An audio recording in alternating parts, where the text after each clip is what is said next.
মাননীয় প্ৰভাত দাসদেৱৰ দ্বাৰা ৰচিত পুনৰ জন্ম আৰু আবৃত্তি প্ৰাণজিৎ দাস।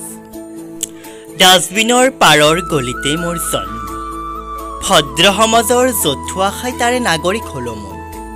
তাতে শুনমই প্ৰতি নিশাই এন্ধাৰৰ অট্টহাস্য মাতৃৰ ৰুচুপনি, ভাতৃ ভগ্নীৰ হতাশাৰ হুমনীয়া। সিহঁত আহে, সদায় আহে, লালিত্য বিচাৰি শুকান হাড়ত। ডাষ্টবিনৰ বুকু শিয়ৰি উঠে সিহঁতৰ খোজত, দপদপাই যায় ভদ্ৰতাৰ মুখা পিন্ধি কাৰোবাক মাতৃৰ দিবলৈ 10 টকীয়া নোটৰ সৈতে।